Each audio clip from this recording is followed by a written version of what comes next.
Welcome back, everybody. This is episode 11 of the Clappercast. I'm Burke, And I'm Sean. and we have quite the episode today. It was a busy week in the hockey world. Yeah, just to start off, I wanted to have an update for favorite jerseys. Yeah, I'm not sure how you missed these, but let's continue Yeah, I here. forgot that I really love the Arizona third jersey, the Kachina jersey. Yep. That's Yeah. one of my all-time faves, and I don't know why I totally blanked out on that, but... And then another one is the Hartford Whalers jersey that Carolina's using. I love those jerseys so It's much. very nice, but very disrespectful. Those bunch of jerks. Yeah. I guess if you're a Boston fan, If you're Jack Edwards, they're very Yeah. disrespectful.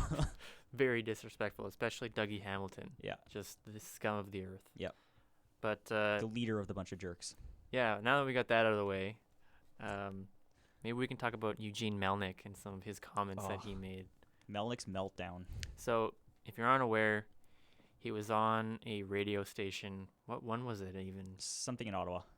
Was it One- TSN? TSN Yeah. something in Ottawa. So he did a Did a couple. TSN radio interview, and he had some pretty volatile comments. Yeah, so he did one interview in the evening, like I think it was during a game or something, and then another interview the next morning that just had even more wonderful reports. So I think one of the funniest ones for me was somehow they tracked and started blaming a 12-year-old kid from Toronto Yeah, for a lot of the trolling and toxicity online. yeah, it's So- all his fault. I'm really unsure of why Melnyk was, or whoever he appointed was, stalking a 12-year-old on the internet. That might be worrisome. I found that one funny because you've seen a lot of like pro Senators bots on Twitter. Yeah. So for them to attack like a 12-year-old kid seems pretty disingenuous and, hypocritical. Yeah, and then building off of that, he talked about how the real Sens fans aren't actually attacking or being negative and all that. Yeah, real fans don't mind what's happening to the So- team right now. I'm curious who he thinks the real fans are. Are they those bots? Yeah. Are the real fans his burner accounts? I don't know who he thinks real fans are anymore. Yeah, actually, it's Mark Borowiecki. Oh That's yeah, it's that the guy. real fan. That's the true Borowie- fan. How do you say his name? I think Gorbietsky? it's Borowiecki. Borowiecki? I don't know how you get that out of like Borowicki. I guess Yeah. it's just Polish or something. Yeah. But yeah. Anyway, some other comments that he made. He made more. He attacked Toronto and said that mistakes were made and nobody paid attention to defense, which is I mean, ridiculous for a team that has traded away one of the best defensemen in the league. Yeah, I mean he's not wrong that the team is weaker defensively than they are offensively, but they're still one of the best teams in the league, and you're currently in the toilet because you wouldn't pay your players.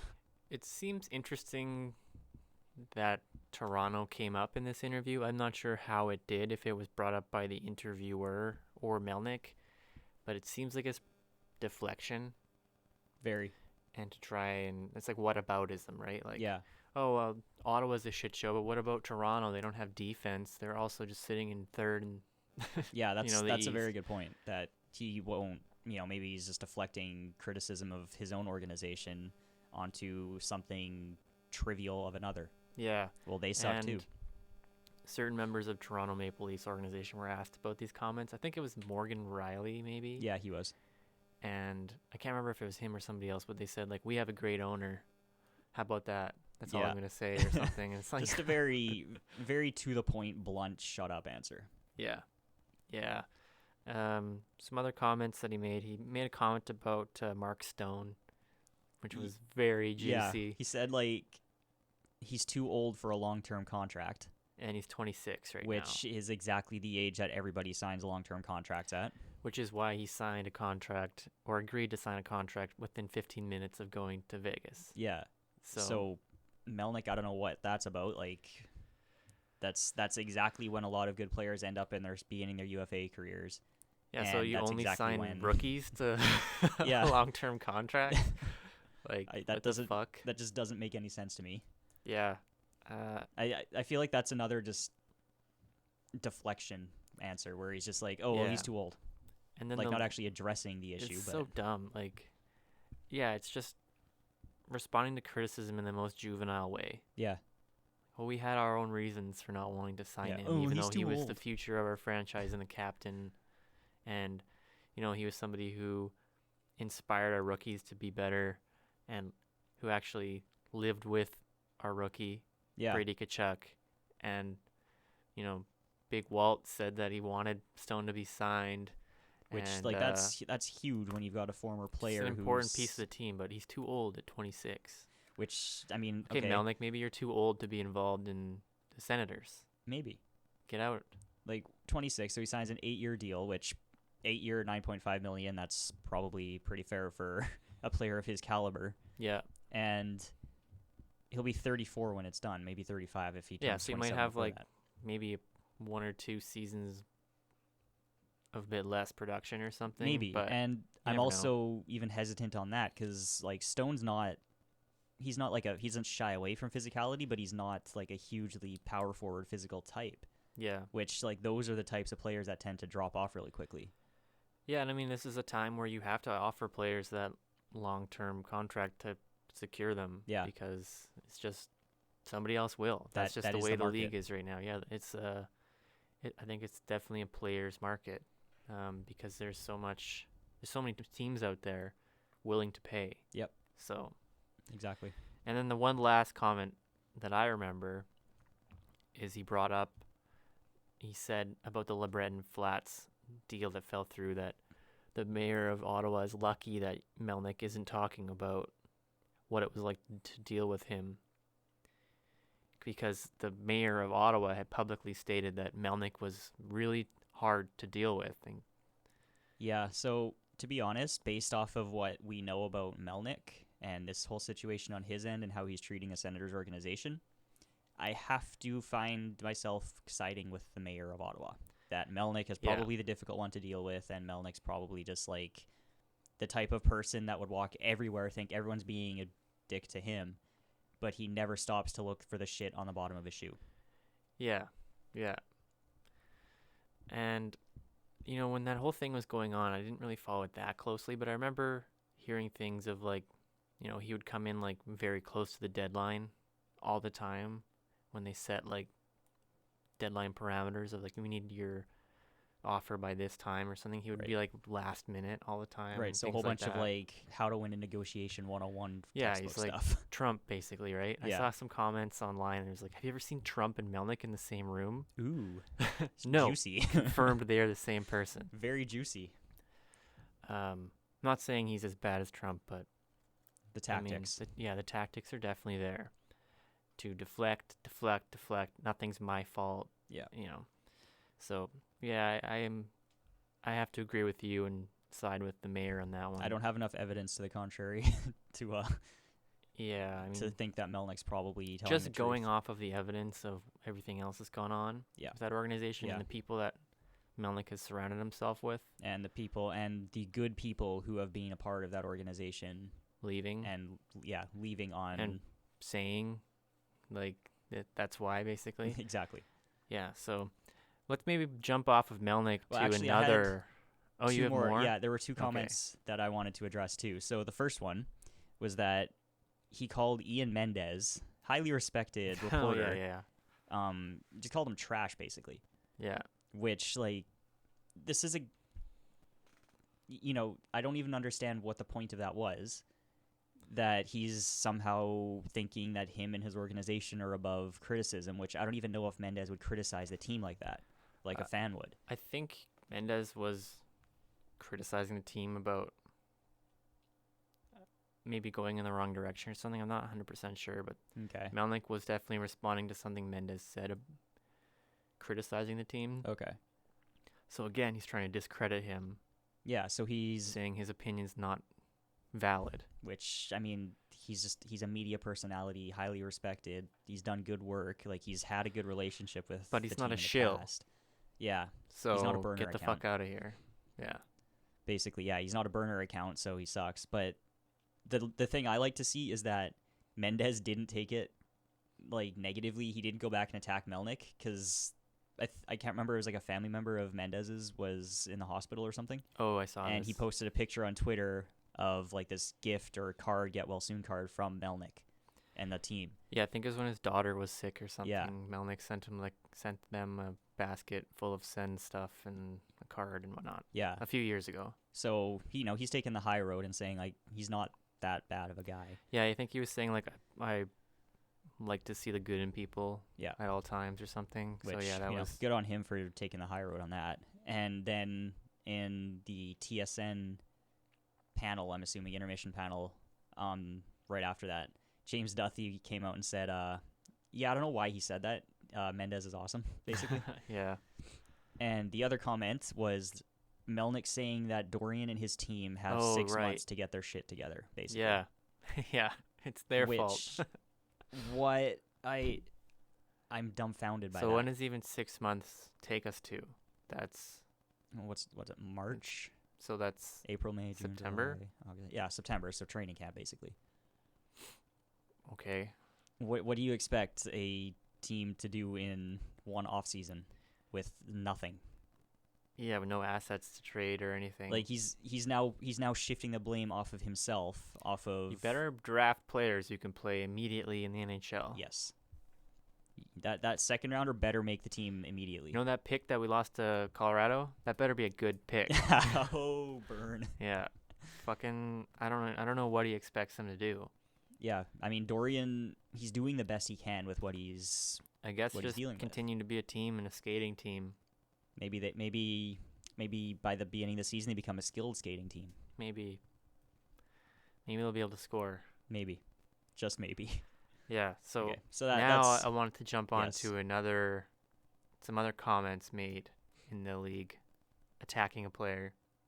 So you're the fan of this organization. Oh, God. So maybe let's. So sometime over the weekend or at the end of the last week there was a fan season ticket holder breakfast of some kind where Nicholson was like presenting or speaking or whatever, and he basically called out Tobias Rieder for not scoring 10 to 12 goals and blamed basically the failure of this season on Tobias Rieder.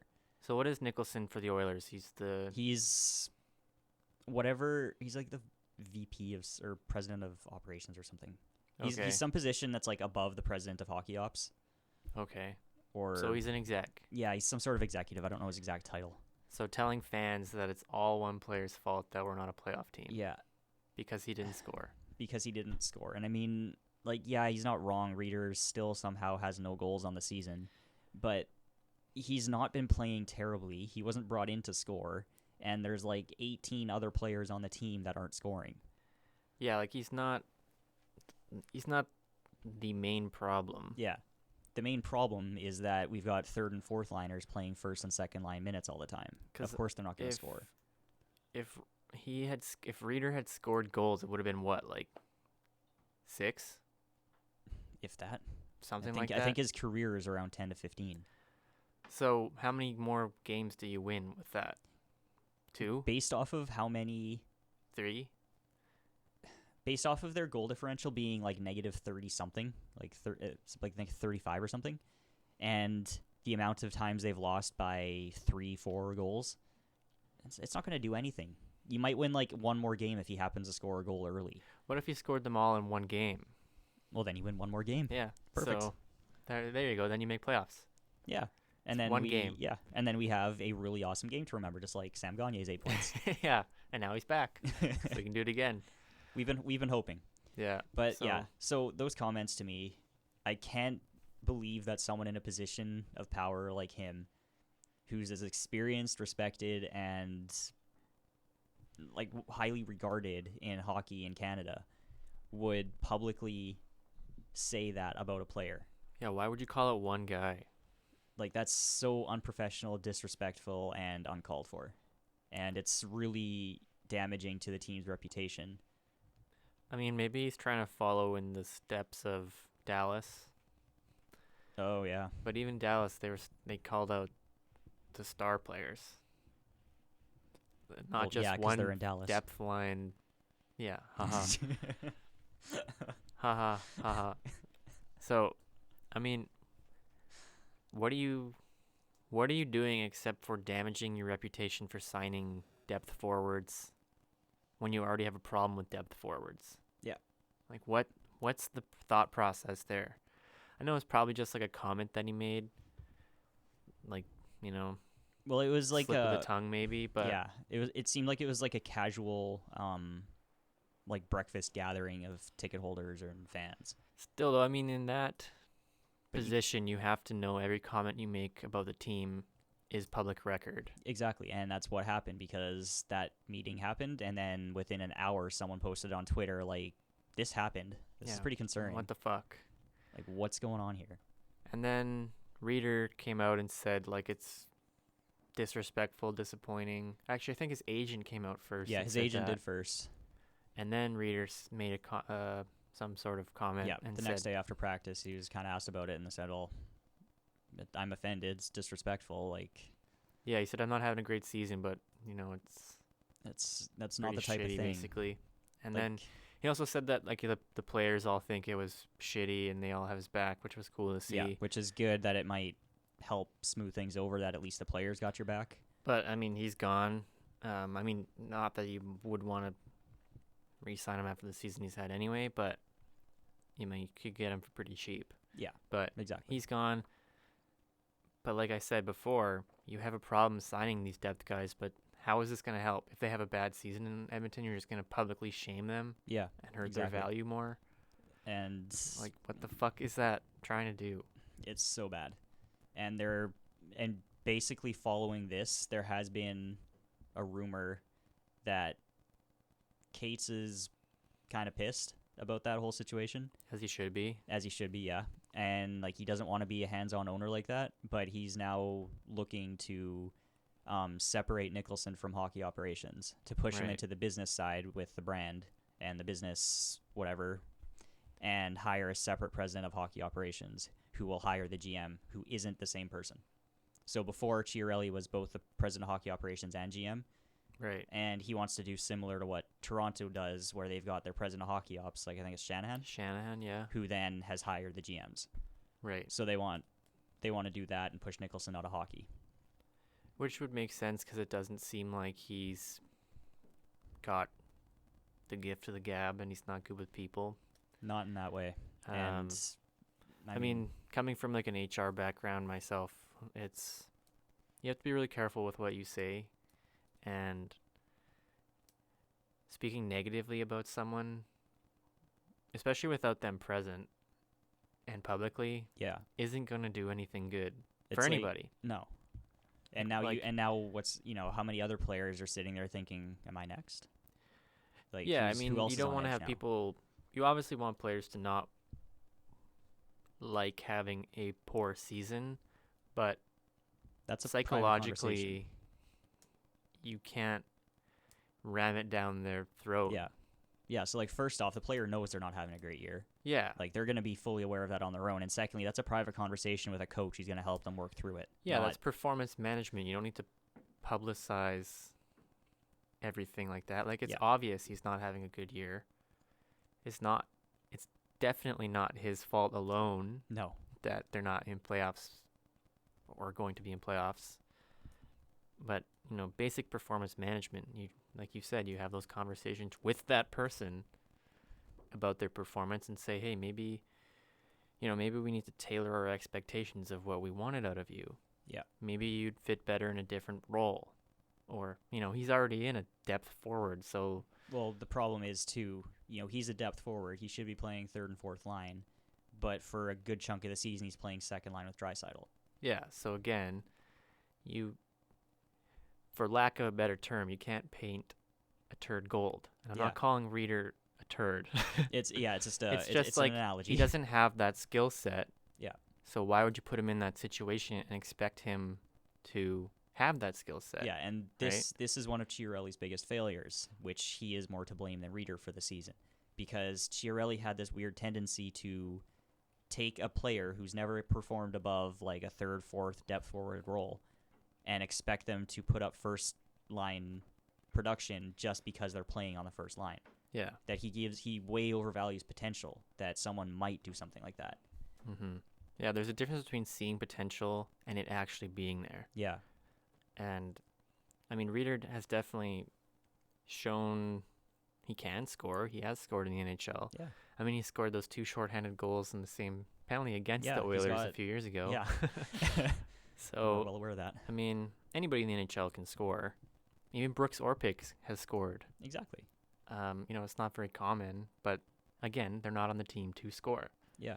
You have Connor McDavid, you have Nugent Hopkins. I mean, you brought even like Lucic in to hopefully score. Score, and I'm doing air quotes when I say Yeah.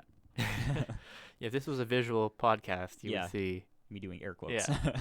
So, yeah, I just think it's really dumb to phrase it bluntly. Like, it's just...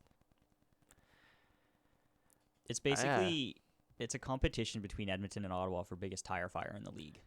I think it's like as soon as Edmonton does something, Ottawa does something back. We just hit the mic. I think Ottawa has it locked down, but yeah, I mean, Edmonton's trying their best, but it's not as bad, in my opinion, as a third-party fan. Edmonton's just dysfunctional. Yeah. And there's a lot of people who don't really... There's so many different theories and opinions and ideas on what's going wrong and nobody's really looking at, quite simply, the team just sucked at drafting, scouting, and development for so long that they now have to start from zero to build that organizational depth. Yeah, I think what makes Ottawa's worse is the fact that they were a good team not too long ago. And that I guess Edmonton did this with a few guys in the early 2000s, but that they're taking like the iconic members of their franchise and just completely treating them like garbage, to the point that, like Daniel Alfredson leaves twice on bad terms. Carlson leaves and says, like, I liked it there, but I couldn't stay in that organization. Yeah, for sure. It's just their fall from grace from that conference finals has been so abrupt. Oh, yeah, big time. Like, just one bad season and the wheels are off. Like, it's just crazy. Yeah, the wheels are off, the engine's on fire, like the windows are all broken. The driver has been launched through the windshield. It's like when you play like a nuclear apocalypse game and there's just a vehicle on the side of the road and it's all like burnt up and it's just all rusted and the windows are gone and it's just a husk the hood's up, of its former self. Yeah, it's crazy. I think Ottawa's got the dumpster fire, tire fire. They've got the Razzie of the season. Okay, for that's sure. a good one, yeah.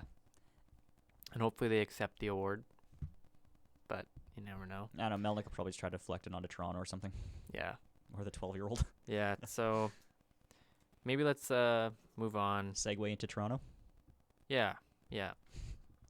What do you have about Toronto? I don't have anything written down about Toronto. Yeah, we were talking about how Babcock had those kind of innocent comments about like other teams have done better at drafting and developing and depth and like grit.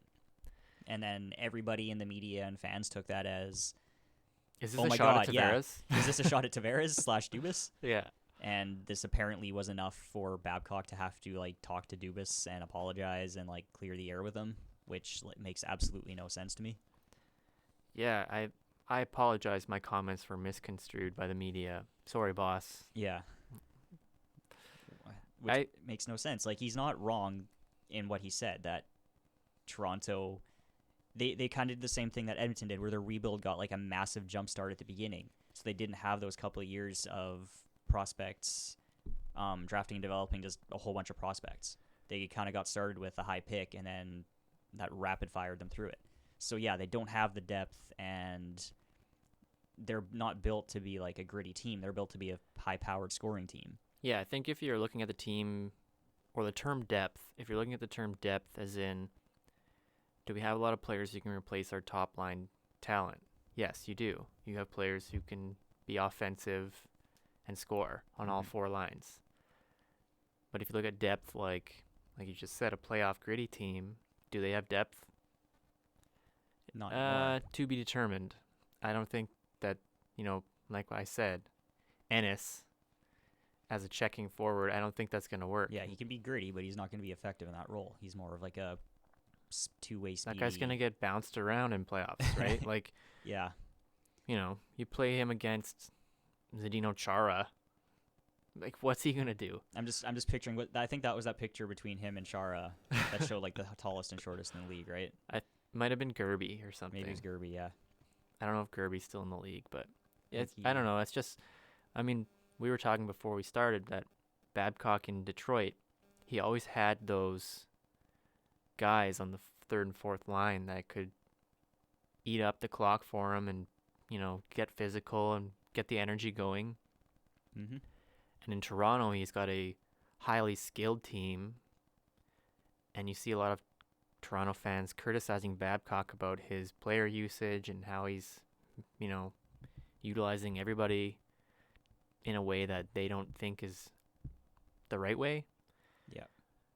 But I think he's been vocal about wanting more those bigger, gritty guys. Yeah, so and he's... Dubas hasn't gotten them. Exactly. So I think that's where there might be the rift that they're seeing. Yeah, so like Babcock's history of utilizing these gritty, hard-nosed forwards that he's always had in the past, he comes to Toronto, he doesn't have them, so he's trying to make do with what he has, and he's still playing the same type of game. He's not really changing it up to address like, okay, I've got more high-powered forwards, let's use them more. Yeah. He's still trying to use that same like, gritty, eat the clock guys. Yeah, and things like putting Hainsey on the top pairing with Riley.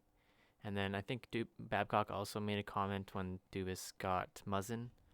Mm-hmm. He said something like, we have way too many left-handed D or something, but we'll make do and, we'll try to succeed. So people were like, oh my God, he's complaining that Dubas didn't get a right-handed D. Yeah. And I don't know, I just think Babcock's a good coach, but yeah, it seems like he might be trying to play that style still where he doesn't have the right tools. And I guess it's probably especially got to hurt that, they've lost Martin and Komarov, because those are two guys that Babcock would have been... Yeah, they're right up his... He was happy to have them. Yeah. Yeah, it definitely seems like his type of player, right? Exactly. And I'm trying to think on the team. I mean, you have Kadri, but... I think Connor Brown's a bit more physical too. And Hyman. I know lots of fans complain about Hyman being on like a line with Matthews instead of Marner or something like that. But I mean, it works. Yeah, I mean he's effective in his role. How many lines can you think of where there's a gritty guy and a sniper and someone to pass the puck or something? Yeah. Right? Like good guy forechecking. Yeah, I don't think there's really a rift there. No. It's people making a story out of nothing. It's just Babcock with a commentary on his team. He's allowed to do that. He's a highly experienced coach. Yeah. Although, like, just when we talk this over, I will concede that he definitely is a coach of a different style team than Toronto is currently. He's definitely a coach of, like, more like that Boston mentality. Very much so. That kind of team. Whereas Toronto's, that white collar game. So I think so, yeah. That's a fair point too. Yeah, I mean, I'd like to see what they do in playoffs this year. They are gonna play Boston, so we'll see what happens. Yeah, especially with they've been struggling. That's no secret. They've been really struggling. Yeah. The last few weeks here, so it'll be interesting if they're just gonna be able to turn it around before the playoffs start. Yeah, and if Anderson gets hot at the right time. Yeah, that'll be huge. Because he's pretty unbeatable if he's on his game. Yeah. So when he's on his game, he's a Vezina candidate easily. Yeah, and we just touched on Boston. I have a couple things about them. So there's the NHL player poll. Right. And the funniest to me was Brad Marchand was voted the best trash talker in the league, and he was also voted the worst trash talker in the league. Yeah, so first off, I'm very disappointed that Drew Doughty was not the best trash talker in the league. You suck at hockey, buddy. Hey, buddy, you suck at hockey. Yeah, so that's an all-time great right there. I'm not sure what the players were thinking when they were voting on this, but it's probably the licking. Yeah, maybe the licking. But for real, that's actually pretty amazing that he managed to be both. So he's either some guys find him really funny and some guys find him like insulting or annoying. Stupid. Yeah, annoying. I mean, it's a percentage game, right? Like not all of them land. He's just when he's Just everyone's got a different sense of humor. Talking so much trash might not be funny to everybody or might not get under your skin. Yeah, and I mean, if we're taking his social media game as any indication, I'd probably put him as the best in the league. Yeah, he made a post about winning best and worst, and it was pretty funny. So like, I'd like to thank, my teammates and everything. Yeah, his social media game's like on point. He's been getting really good, especially with Krug. Yeah, him and Krug go back and forth. There's also a thing where a Boston media guy criticized Krug, and then Marchand said like, "Buddy, you're in the concession the whole game. Like, you can't even see the game." It was pretty funny. Another thing with absolutely Boston, the best. yeah, another thing with Boston was Big Z signed another contract. Yeah, so in my notes here, I actually just wrote Immortals Zdeno Chara. I think it's Yeah. fitting. I mean, he's still going. He's like the green monster now. He's all. Yeah. Is he vegan or just No, he is. vegetarian? Yeah. He's one of them. I don't know. I think he's vegan. But he's the green machine, like Basically. I mean, how old is he now? He's 39 or 40, isn't he? Yeah, he's got to be 40 something. I think he was like traded from the Islanders in like the early 2000s. He played in the league with Gretzky. Okay, so yeah, like he's easily. I think him and Matt Cullen are like the only two playing that played with Gretzky. Maybe Thornton. Thornton was 99 draft. Okay. So he probably would have been right after. Yeah. Yeah, okay, so yeah, he's 38, He's old. 39, or 40. I was just thinking about this the other day when you think about like veterans on the team and how old they are, and you're thinking about like how old really is this guy? He's like 35, and then in hockey terms that's like old man, but in real life that's like basically like you should have retired already, bud. Yeah. Like, oh man, especially so old. now, like even looking back 10 years, like I went back and played NHL 2K5, and you go and look at the rosters and how many players are in their like late 20s, early 30s, even mid to late 30s. And now it's like half those guys would have been out of the league 10 years ago. Yeah. It's insane. And like for him, like I know watching him, he's lost a bit of his speed, a bit of his foot speed, but he's managed to adjust his game and stay effective, which is partly helped by having like a 15-foot wingspan. Yeah. But like that's amazing for him to have changed his game and kept in shape well enough to play this long, because he is such a huge part of that team. Yeah, I know Cassidy had to have a conversation with him about like taking him off like the first power play, and Chara was just pissed. I can't imagine talking to a pissed Chara. Yeah, how scary that would be. But pound your head into I the think ground. he just said like, we want to use you in a different way, and part of that longevity is going to be changing your game and playing less minutes. Yeah, playing less but more effective minutes, especially as Boston has guys like McAvoy and Krug coming up to take over the throne. Yeah, basically. and Carlo and all them. And they had to do that with Bacchus too. That's why he's been in so many fights. Yeah, because he's acknowledged that he changed his game to be more of an enforcer. And he sucks at it. Yeah. And that headshot he took last year, I thought he was done. And yeah, so for a guy who's had so many concussions, ultimately we can't sit here and make the decision for him that, you've had a few concussions, you shouldn't do that. But it's kind of concerning when all of this CTE stuff is coming out and all these players are having trouble by the time they retire and after, that he's already had so many concussions and he's going and willingly fighting. Which I will say that fights are not the main source of concussions in the league. It's just the fact that you're still getting hit in the head repeatedly. Yeah. It's CTE. I mean, it obviously can be from one hit, but more often than not, it's the repeated smaller hits. Yeah. Like football, right? That's where they all like the linemen, that repeated stress of when you collide. Yeah. That's what it's from. Like, and like you don't even hit so many times. And you don't even have to get hit in the head to get a concussion. It's the whiplash effect. Yeah. It's the brain moving in the skull. Yeah. So, him being, he's always been a more physical player. So he's probably had a lot of situations where he's had a bit of a whiplash effect going on that have caused a lot of issues. And the concussions compromise everything. So anyway, just shout out to Chara for that 1 year, $2 million which is extension. Amazing contract for him. Like, yeah, he's still a pretty damn good defenseman. Yeah, and like you said, like he's so valuable to that team. You know, he's been captain what, like 10 years? I honestly don't. I forgot that. Okay, when we were having this conversation, I was like, when did he get to Boston? Because I remember him in Ottawa, and then I remember him in Boston, but I can't remember if there was something in between because I didn't realize he had been there that long. I felt like he was a rental to Boston who stayed. But looking back, like he signed in Boston from Ottawa, I think. I think he was traded, but I'm not sure for who. Yeah, it was right around that Redden and Chara thing, and they kept Redden, I think. Yeah. But Yeah, because he was drafted by the Islanders and then went to Ottawa. Yeah. And then, yeah, I'm not sure and how then he he ended went up from in Ottawa Boston. to Boston. I'm pretty sure. I'm pretty sure it was a trade. Yeah. But I'm not sure what would have went back.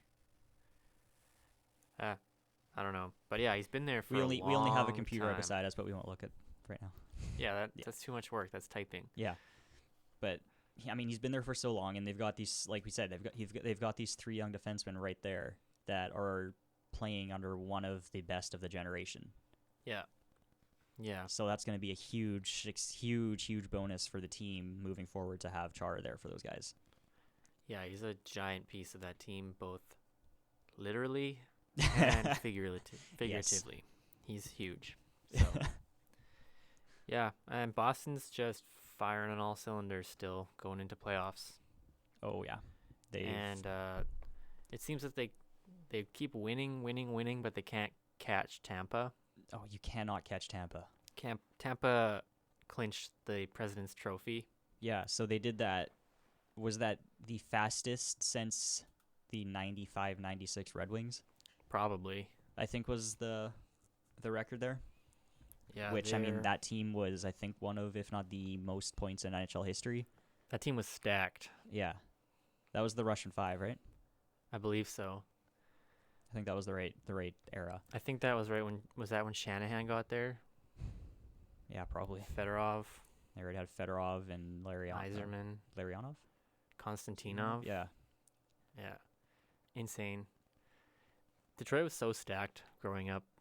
Like when they got Hasek. Yeah, that it's why it's so weird now, like, because Detroit's always been like the best in the league for pretty much my entire life.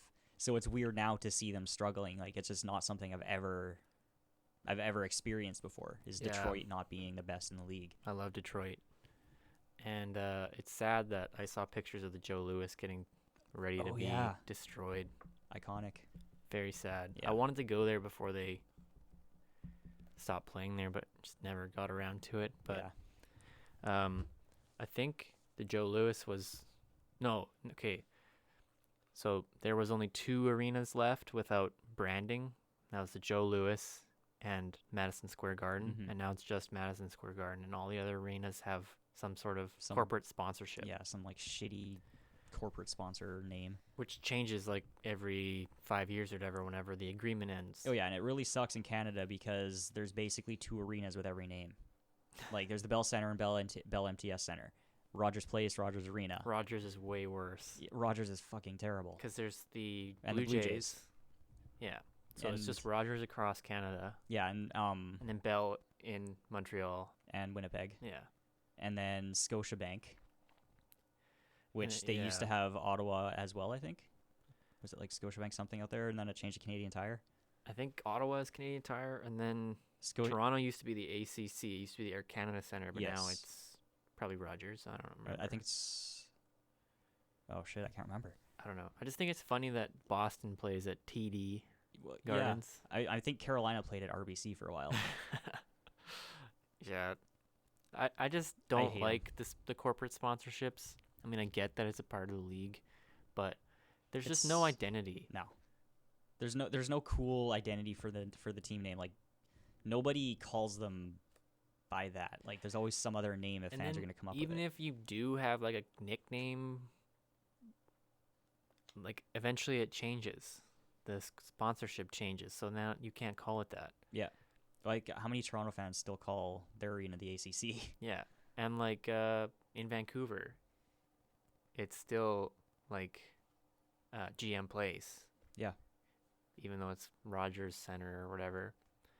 And then the Capitals, they used to play at Verizon Center. so people called it the phone booth.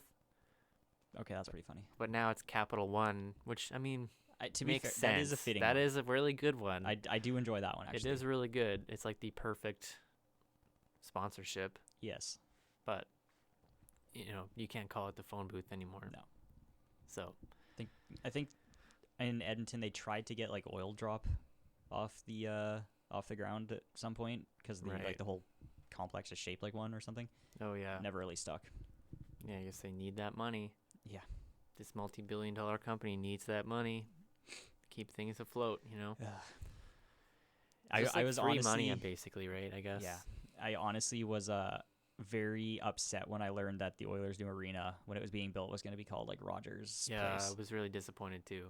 That was of any company in the country, that was probably the one that I didn't want to hear. Yeah. Anyways. One last thing before we move on is one that really crushed a part of my soul when I found out, and this isn't hockey related, but I grew up watching the Seattle Mariners. Like, me and my dad would watch the Mariners all the time, and I played baseball, loved it. They play at Safeco Field. I recently just went to Safeco last summer to see the Mariners play. First time I've ever been there. It was pretty sweet. They changed it now. Oh, what is it? I think it's T-Mobile Park. Oh, And sucks. yeah, so they're changing the color scheme too. So Safeco Field used to have that, that Mariners color green. Yeah, kind of like that dark bluish green. Yeah, they used to have that everywhere. And now it's going to be like, they're going to have like pink LEDs and lights and stuff on it. So it's like, what the fuck? It used to be like the right color for the Pacific Northwest. Yeah, that green, basically. And now it's going to be pink. And it's just like, oh, man. it's nothing sacred. Like, Safeco was. Well, I still know it as Safeco. Yeah. Like, it was Safeco for so long, and now it's not. It's just so weird. Like, my whole life, it's been Safeco, and now it's not. It's just such a weird thing. So I just wanted to say that, because that's like the effect it has, right? Like, it's just like, it as that, and then it changes, and you're like, what the fuck? Well, I had a hard time when I was a kid with because the Oilers arena when I was a kid, it was called Skyreach Center. Right. It was just the generic name because that's what the builder wanted or was kind of creating with it. And then it got changed to Rexall Place when I was young-ish. I didn't understand that at the time. I'm like, isn't that Skyreach Center? Yeah. Why do we call this building something else now? Like, I called it Skyreach Center for so long, and like I never really understood it. Yeah. That's just what I knew it as. Yeah, and it's like such a big part of the city, and it's just weird when it changes. Very. It's just like, we're changing this entire gigantic building to something else now. So if you Google search it, it's not going to come up or anything. Yeah. It's just, yeah. Anyway. So I think it's time to give a quick update on the playoffs. Yeah. So the division spots are pretty much solidified. There's not a whole lot of competition left. There's the little bit in the Metro because Carolina might move around a bit. Yeah, because Carolina's only 2 points back of Pittsburgh for the third division spot. So that's where we'll start. So Pittsburgh's in the Metro 3 spot with 93 points. I didn't look at how many games they had left, though. And then in the wild card, we've got Carolina with 91. They have 7 games remaining. Montreal at 88 with 6 games remaining. And very luckily, they beat Vancouver last night. So Columbus is 2 points out of the wild card spot. They've got 86 points with 7 games remaining. I don't know about everybody else, but I know Carolina has a game in hand on Pittsburgh. Okay. So Pittsburgh's going to have 6 games left. They'll have the same as Montreal then, which isn't relevant for that division. Yeah, but for the wild card it is. Yeah. Yeah, I'd like to see Carolina get in. I would too, actually. And again, I could go either way on Columbus. If they bump Pittsburgh, that's awesome. But if they miss, it's kind of funny. So they're 7 points back of Pittsburgh right now. Yeah, so that's probably not happening. So if they're going to bump anybody, it's Montreal. Oh, okay. Which, got to be honest, we're Canadians. I'd rather see Montreal in. I'd rather see Montreal too. I think that's just the better fit for me. Yeah, I remember to watch them get stomped out in the first round by Tampa. Playoffs was really fun when they were the last Canadian team in, and they had Dale Weiss, and they have Dale Weiss again. Oh, stars are aligned. Yeah. Yeah, so Columbus, they won last night, luckily. They shut out Vancouver because they were 4 points out. And, within this past week, we've had Columbus's GM, Jarmo Kekalainen, has come out and said, basically, we are not looking like a team right now. So this has been a common theme amongst various organizations this year where they are or are not teams. Yeah, thanks for confirming. Yeah, thanks for confirming, Yarmo, that Columbus does not look like a team right now. At least he didn't say we aren't a team. He just said we don't look like a team. Yeah, well, it might have been one or the other. I'm just saying something along those lines. I'm pretty sure he said we don't look like a team. Yeah, he said, I think he was on the lines of more, we look like just a bunch of guys playing individual games, which when you bring in, how many new players? 3, 4? For the trade deadline, like, yeah, obviously you're going to have some chemistry issues. Yep. So that's not very good when you go all in. Yeah, I know in their game last night that Dubois got his first goal in like 14 games, so maybe he'll get fired up a bit. Yeah, Panarin had a really good game too from the sounds of it. I think Anderson got 2 goals. Yeah, Anderson's on fire. Panarin had a good got game. A goal. That's good. Duchesne, I think, was off the score sheet, but yeah, we'll see what happens with them. But yeah, like you said, concerning. I would rather see Montreal get in. I'd like to see more Canadian teams. Yeah, I'm completely biased. It's solely I just want to see the Canadian team make it. That's it. Yeah. I mean, I wouldn't mind Columbus getting in, but if they bump Montreal. And let's be honest, this spot is fighting to play Tampa Bay in the first round. So you're basically just fighting to get your asses handed to you. Yeah. To be completely honest. Montreal has had it where their goalies get hot. Yeah, they've had this in the past where they get a hot goalie and make it through the President's Trophy winning teams. Bring out Yarrow Halak. Yes. Yeah, so I mean, Carey Price could get hot. He's been doing okay this year. So he's been playing well. So, I mean, their power play sucks balls. I think it's like the worst. So that could be fun. Watch the worst power play against the best penalty kill. Yeah. Maybe they'll get some shorties like against Toronto. Yeah, maybe. Yeah, so that's pretty much it. And then any team below that, I think the next one was like Philly, and I think they're like 6 or 7 points out of the wild card spot at this point, so they're Philly's getting in there. No, they're a bit too far back. So moving over to the West, the division spots again are pretty much set. That they're basically just kind of fighting for placement in first and second in the 2 divisions. Right. So in the wild card, we've got Dallas at 82 with 7 games remaining, Colorado at 81 with 6. Minnesota at 79 with 6, and Arizona at 79 with 6. So this one's still pretty much wide open, where there's 3 points separating those 4 teams, and Dallas has 1 game in hand. So Dallas has been sitting in that first wild card spot for a few weeks now. I'm pretty sure they're comfortable there.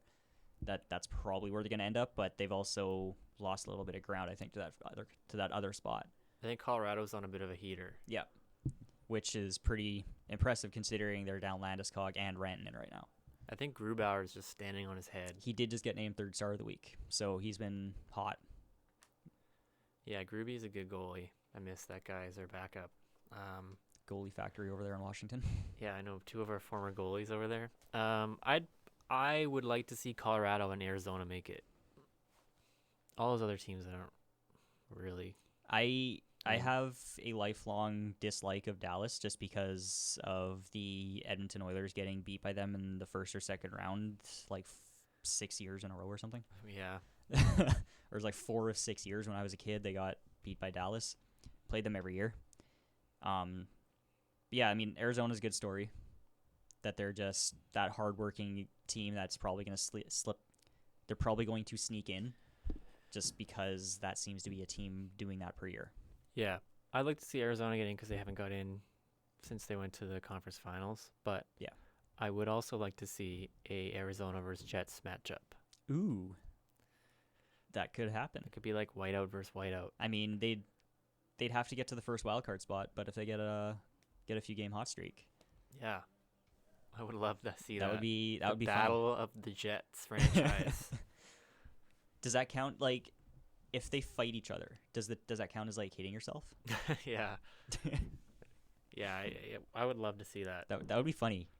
And I want to see Colorado in because I liked Colorado as a kid, even though I like Detroit too. Yeah, I don't know. Yeah, I mean, of the teams there, I'd probably pick Colorado to make it. Minnesota's kind of been falling down a little bit. They've lost a lot of their momentum, and they've lost the playoff spot now. Yeah. Yeah, I also like Ottawa to win because, or not Ottawa, Colorado. Getting ahead of myself here. Colorado to win because then they'd get that like first round pick. I want them to go as far as possible, and then they get the first overall pick in the draft. Yeah, it'd be fucking hilarious. Like, what if they win the cup? They get the saying first and last in the round. That's unlikely, but if they did, and then they get the fucking first overall, how funny would that be? Be like, thank you, Matt Duchene. Yeah, and looking back at the last year and a half since that trade of Dorian and Melnyk being like, we think this pick's gonna be like higher in the first round or lower, I guess lower later on. Yeah, it's like, well, you just basically took Brady Tkachuk over Jack Hughes or Capo Caco. So yeah, and then like we're gonna leverage our future for right now, and then like 2 weeks later, like actually, we're gonna do a full rebuild. Yeah, so I'd like Colorado and Arizona. I hope they get in. Yeah, I'm with you on that. But I'm I think okay it's with more Dallas. likely that it'll be Dallas and Colorado. At this point, that is the standings. And I mean, there's one win separating the first wild card spot and the two teams on the cusp, so it's pretty close. I'm actually excited. And I actually forgot to write these down, but there are a couple of matchups on like the last day or two of the season that could be like determining a playoff spot. I actually think Montreal plays Columbus in their last game of the year. Oh, really? I know the Capitals play the Islanders the last game. So that could be fighting for the division lead, for the division title. And the joy of playing what probably looks like Carolina or maybe Pittsburgh. No, it would be Pittsburgh. Unless it's New York winning the division. Yeah. Washington can't play Pittsburgh other than the second round anymore. Yeah, it has to be the second round. Yeah. If it's first round, I'm going to be so disappointed.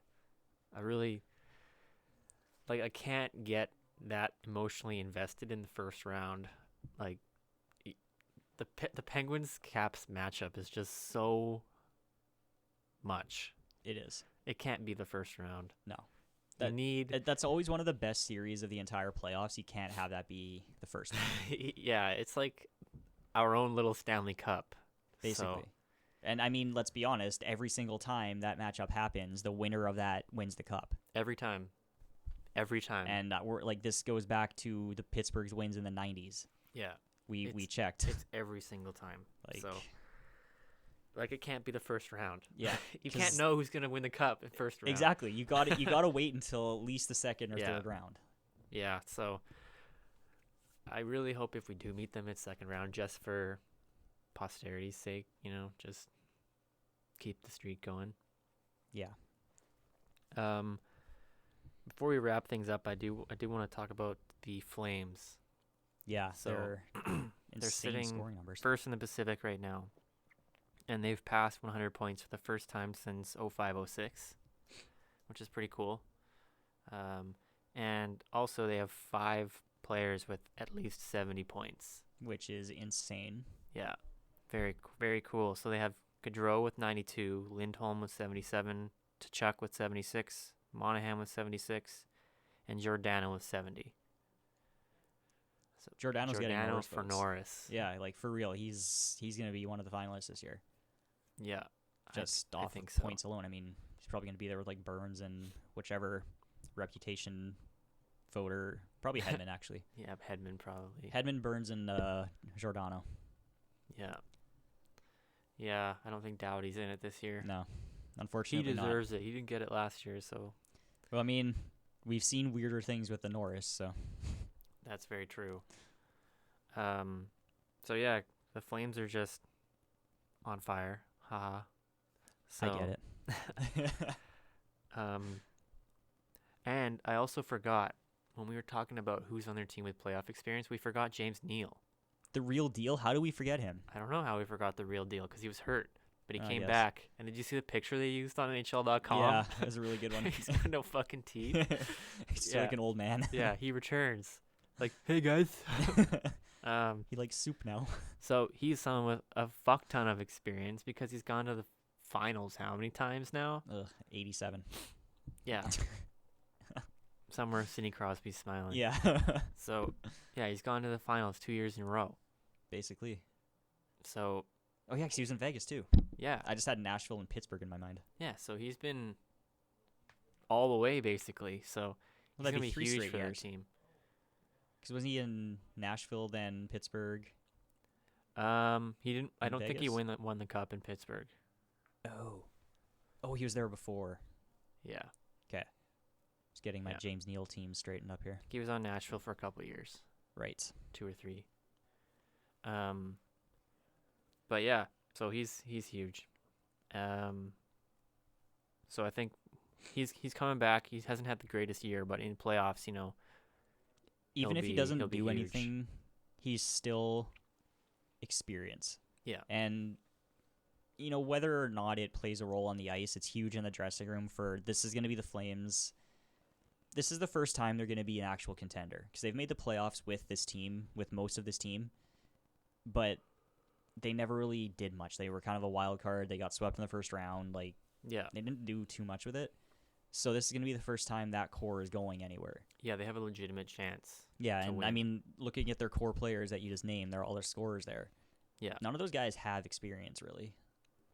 If No, anything, yeah. I don't think Carolina's made it with any of them either. I mean, Gio is his own thing, but Yeah. the rest of them, yeah, they're all pretty young. So having James Neal and having, that experience, those intangibles, basically. yeah, he's that gonna be he's gonna huge help. for them. Yeah. And then one last thing that I have on my list is the Capitals' visit to the White House. Yeah, so that's the last thing I wrote down, too. I wonder if they're gonna get some fast food. As all the other teams. I think that have so. I visited. mean, have another nice McDonald's feast. Yeah. I mean, what athlete doesn't want that?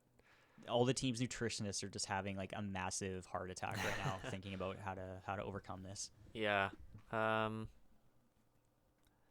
There's a couple players on the team who said they weren't gonna go. Yeah. And Devontae Smith-Pelly said before the Capitals even won the cup, he had said, if we end up winning, we go to the White House, I'm not gonna go because this guy's racist and bigoted. Racist, sexist, xenophobic, bigoted. Yeah, he said that stuff too. Yeah. And you always have hockey players. We want hockey players with more personality and more outspoken. Oh There's no, not like this. But Yeah. Not when it conflicts with what I want to justify as my own views. But when DSP said that, there wasn't anybody saying like, "Oh, how could you say that?" Everyone was Yeah. like, "Yep." I think the common criticism is that we all crucified Tim Thomas for doing that, but now because it's DSP and Connolly, or like we're not talking about them in the same way as Tim Thomas. Yeah, I think Tim Which is- Thomas wouldn't have gone no matter who was in the White House. Yeah, I think his views are kind of like I think he's one of anti-government those. in general. Yeah, I think he's one of those. I am a It's libertarian, right? human citizen or whatever. One of those like people who like, like, I'm not an American. I'm just a human or something like that. He's just kind of anti-government. Yeah, he's just But, one of those I mean, kind of people. But Yeah, sure, he gets kind you're of totally bashed right. on, but You're totally right. Like, oh, why wouldn't you go see him? Is it because he's black?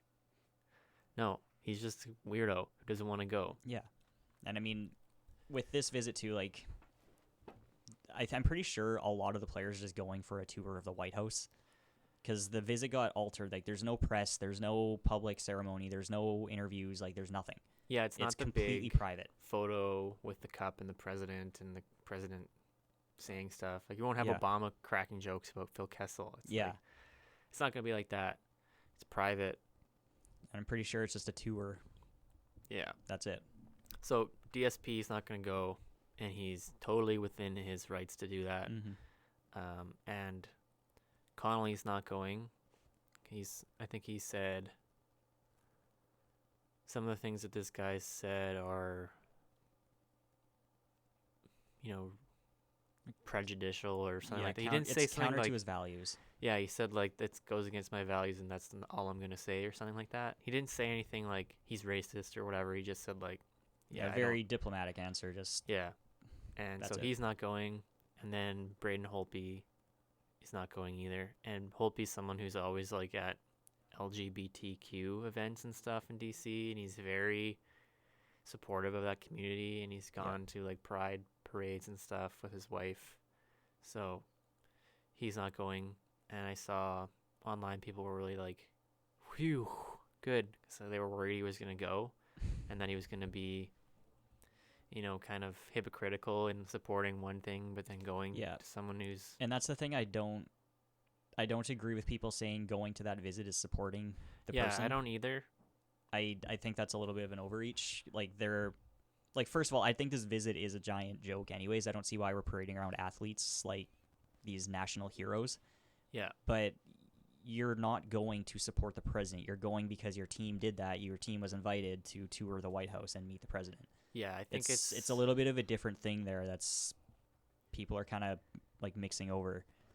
Yeah, I think it's like you can separate the individual politics from Yeah, the and intent that's the of thing. the meeting. You know, without getting too political, because this is already bordering on like not hockey related, but everything is so like attack the other that there's no chance for just neutral diplomacy. Yeah, well, and it's also the idea of I don't agree, so therefore I'm going to ignore and like I can't be in the same room with you. Yeah, which is very destructive. Juvenile. It's destructive, it's juvenile, and it's harmful to the success and, you know, health of any governing authority body. Although that being said, I completely support their personal choice to not go. I also do that because they're of well within their because of what's abilities. happened. Yeah. And especially DSP being black. Yeah, like and that's experiencing the stuff that he's gone through, like it's very. I understand. And I support. mean, even still, these are 3 Canadians. Yeah, and what's it matter? I was joking online on the Caps subreddit. People were saying like Fox News is gonna like turn this into like some big deal. I was like, why 3 Canadians not wanting to meet the American president should matter to you? Who cares if they don't want to go? Like It's just they're 3 Canadian hockey players. Do you really expect them to be like interested in American politics and stuff? Like It's just it's a free trip to the White House. I mean, every trip to the White House is free, I guess, but free tour. Yeah, which is the part that I think a lot of guys are going for. And getting back to the hockey part of it, you know, most of the time, the trip to the White House is scheduled around when that team is playing the Capitals. Right. So the Capitals obviously are in the same area, so they got to schedule when they went. And it's just funny to me that it's like right before playoffs that they went. And I wonder if that was an intentional move to remind the team right before playoffs, like, hey, we won the cup. Remember that? Right. Like, that's the smart one. I didn't even think about that. I was thinking the whole time, why are like they're there the whole time? Why don't they just schedule at the beginning of the year and get it out of the way? Yeah. But that's no, what that normally makes sense. happens, right? Like normally they either go right before the season starts or they go when they play Washington. Yeah. So I thought that was a really smart move to go right before the season ends and be like, "Hey guys, remember this whole thing we did? Remember when we like paraded down the streets here and everything? Remember when you drank beer through your shirts? Yeah. You want to do that again?"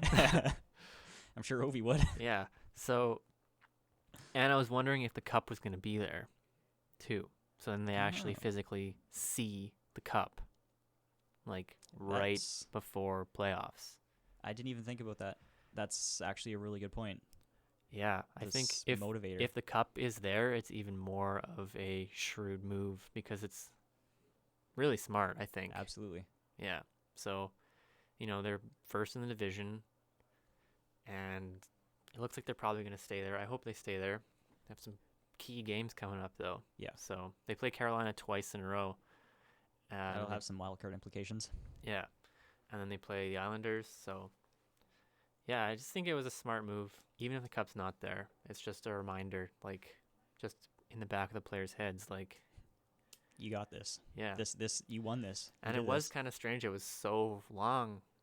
I honestly forgot about it until they announced it again. Yeah, I thought they already did it, and I forgot about it or something. But yeah, so I think that's today, right? The visit. Yeah, yeah, it's probably going on right now, actually. Yeah, so there's probably gonna be some story about it. Yeah. But yeah, I mean, it's just a kind of a tradition. Yeah. So basically, can't fault the players for going, and you can't fault them for not wanting to go. That's how I see it. I don't really care. Like, oh, Ovechkin's Putin's friend, and he wants to go. No wonder he wants to go. It's just And I'm pretty sure he's openly said, I want to go because it's a tour of the White House. I think he was the one that said that. Well, plus, like, you won. Like, that's just part of winning. Like, Yeah. you just go there. Like, it's not political. No, It's just it's not. It's just, like Pittsburgh went twice. Does that mean that everybody on that team is a supporter of Obama? No, because some of them aren't even citizens. yeah. Probably like 90% of them aren't citizens. Yeah, So- I have to imagine, like, Pittsburgh's had a lot of Canadians and European players, like, and Just like the Caps. Like, Yeah. there's a few U.S. citizens on the team. Actually, there's probably one of the highest percentage of U.S. players. Because they got Orpik, Oshie, Niskanen, Carlson. I think that's it. But Yeah. Anyway, I mean, you get my point. yeah, I do. So yeah, I guess there's like 8 games left. Seven Seven or or eight? 6, Yeah. which, getting ready to mourn the loss of another NHL season Gonna as it be- comes to an end way too quickly. Gonna be an interesting end to the season. I think so, yeah. It'll And be then, exciting. We'll probably have some sort of playoff hype podcast. I think so. Once the matchups are set, I think the season ends on a Saturday, so our Sunday/early week episode will be playoff preview. Yeah, That'll get be your a good brackets ready. Yep. See how many series I can get wrong this time. Yeah, go for the streak. Yeah, I'm better at getting all of them wrong than any of them right, I found. That's a talent in itself. I think so. Maybe you should pull the George Costanza and just do the complete opposite of what your first thought is, and you'll get them all right. So Montreal's going to sweep Tampa. Yeah, mark it down. It's the awkward Mark nodding, it like, down. yeah. It's gonna happen. Thomas Okay. Tatar is gonna just lights out. He's just going to skate down the ice yelling, Tatar! The big Score. tuna. All right, I guess with that randomness, we'll call it a wrap, and we'll catch you guys next time. Yep, so make sure like, subscribe, share whatever your platform you're listening on has, and follow us on Instagram and Twitter and Facebook for the latest content we are uploading. So thanks for listening. We'll see you guys next time.